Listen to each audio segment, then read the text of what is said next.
Alright, finally getting around to doing my real-world camera test, but this one's going to be a little bit different. It's with the iPhone 12 Pro, and the more that I was using this particular phone, the more I realized it's not radically different from what I'm already used to. So I had to get a little bit creative with how I could actually get shots with it, where I could go with it, and what kinds of videos and photos I could show you to show what the iPhone 12 Pro is capable of. After all, we have yet another version of the iPhone 12 Pro in the Pro Max that has an even better camera in it, and that of course I will be doing a real-world camera test on as well. But for now, it's Joshua Vergara. What's going on, everybody? Here is a real-world camera test with the iPhone 12 Pro. Yep, this iPhone 12, well, hold on. There you go. This iPhone 12 Pro right here in Pacific Blue with three 12 megapixel cameras on the rear and one 12 megapixel camera on the front, which all are capable of 4K video recording, which you know I'm going to be appreciative of, and I'm going to be using most in this particular camera test. So what you're going to see in this video is just a selection of photos and videos from the iPhone 12 Pro. After all, it has been one of my main devices. I tend to have an iPhone on me at all times because I do use an Apple Watch, and that is going to be an important detail that I'll get into a little bit later. The thing is, I did go to a couple of destinations, the first one being San Diego, where I took this phone and got some photos and videos with it, so you're seeing that right now. And right off the bat, one of the main things that I can say about the iPhone 12 Pro is that the cameras are of good quality. It's what you would expect from a high-end iPhone device. I might as well keep from burying the lead here, but the iPhone 12 Pro is honestly just really similar to the iPhone 11 Pro, in that the quality and the experience are going to be very similar, which is to say it's good quality across the board. The only thing is the iPhone 12 Pro will be bringing other things to the table compared to what might already be in your pocket if you're still thinking about whether or not to upgrade. Things like 5G and also a better design. Honestly, I really like where the iPhone 12 has gone with these flat sides. It might still be an iPhone through and through that we're used to, but this ergonomics just gets a little bit better because of the flat sides. It makes it easier to handle even when you are using the cameras to record and take videos and photos. Now, like with most multi-camera setups, you're going to want to use the main sensor the most because it is the one that is best suited for as many situations as possible. It has the lowest aperture, so you get a pretty good shallow depth of field, and also because of that very wide aperture, it'll be better, or rather best, of the three for lower light situations. The telephoto will get you 2x zoom, but you can always go past that for digital zoom with diminishing returns. But of course, a lot of people will enjoy the wide-angle camera because of its wide perspective. It just adds some drama to photos immediately by just widening the field of view. We have a bunch of different plants here in the backyard, my family home here. So we have like avocados and calamansi and apples and lemons and limes. So yeah, something happened here. Let me use the zoom in so you can see where the break was. Yeah, this is not Santa Ana winds here, people. This is probably something ripping the branch off to have a meal. I'm actually looking around here for like a paw print or something like that, because that would be our proof. But you know what? No squirrel, no raccoon, no small animal did this for sure. I mean, I think it's pretty obvious. I mean, you can see, oh, there's one right there. You could see that the fruit has literally been eaten, and there's no fruit on this branch anymore. All picked and cleaned. Well, mostly. The front-facing camera is not going to be as advanced as the three rear shooters, but it's still going to bring some good features, including a portrait mode on the front that we're very much used to, good enough quality until you lower the light in the situation, and then 4K video recording, which for those of you who are really into social media posting, well, that will probably be pretty important for you. So I really struggled with how to make this real-world camera test a little bit different, because honestly, aside from the design of the phone itself and maybe just a couple of little incremental improvements in the camera software and in the camera hardware, it was pretty much the same experience as the iPhone 11 Pro, and Lord knows we all know that that phone provides a good shooting experience. But then I realized that a lot of people we know in the tech space actually use iPhones as their backup shooters. If they need to get B-roll of pretty much anything, they can rely on an iPhone, because video on an iPhone is usually pretty extraordinary.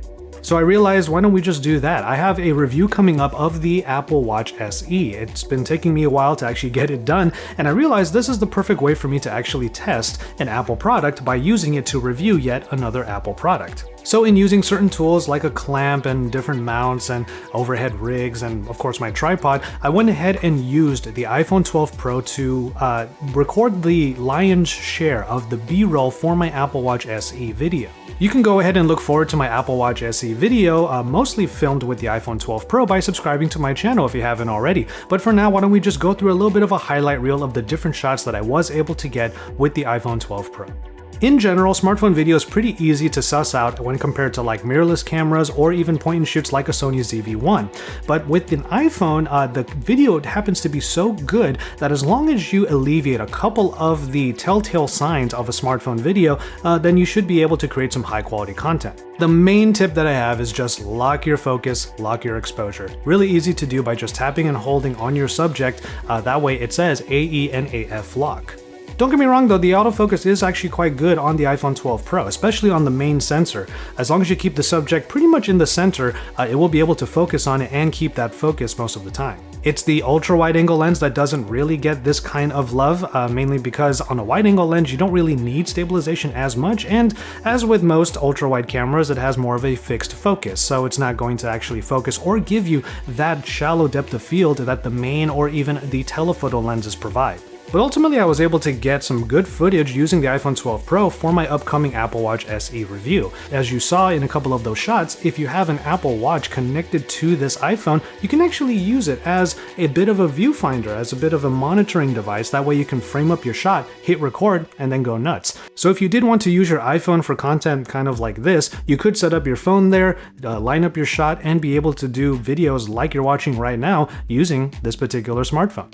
A quick note on HDR video. All of the iPhone 12s are capable of Dolby Vision HDR recording, which is really awesome, don't get me wrong. It's nice that this feature is becoming more available to more people, and if you're looking for that kind of footage, well then you have them in your smartphone if you get one of the iPhone 12s. The thing is, HDR video is not ubiquitous. It's not something that most people are going to be able to enjoy because their monitors or their TVs don't even support HDR viewing. The main people who would benefit from HDR viewing are other iPhone 12 users. So if you have an iPhone 12 or anything like that, there are some examples of how awesome HDR footage can look. They're all over YouTube or all over the internet, so you can look at it there. I personally just decided to keep a more casual look to this because HDR video can be a bit of a pain to actually edit with. I mean, one of my biggest pet peeves with iPhones is the naming convention of the camera files.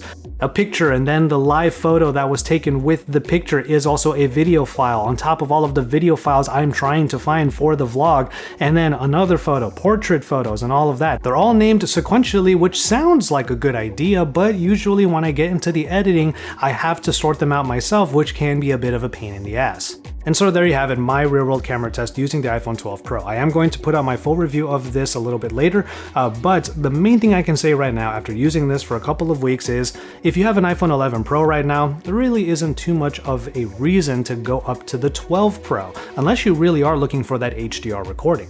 The software experience is largely the same, you still have access to all the same resolutions and frame rates, and ultimately you have the same access basically to the high quality that the iPhone 11 Pro already brought to the table. There are simply other reasons why you would upgrade from the 11 Pro to the 12 Pro, but this is probably the upgrade that would make the most sense to those of you who are still pre-11 line. That way you can jump up to the better cameras, to the 5G, to the honestly better design. Like, this is still one of my favorite designed iPhones so far. It has the size that I prefer while still being ergonomically pleasing. But before this becomes an actual review of the iPhone 12 Pro, I'm going to go ahead and call it on this one. Thank you so much for watching. Let me know what you think of all of the footage and the photos that you saw in this video in the comment sections down below. At the very least, drop some likes on this video and subscribe to my channel if you haven't already. My final complaints and takeaways with the iPhone 12 Pro is still on its way. It should be out pretty soon. I'm still working on it, and you can also look forward to my Apple Watch SE video, which was mostly filmed on this phone right here. But with all that said, let me call it on this one. Thank you so much for watching. Please take care of yourselves and each other, and until my next video, I'll just remind you to enjoy your tea, everybody. I need a refill.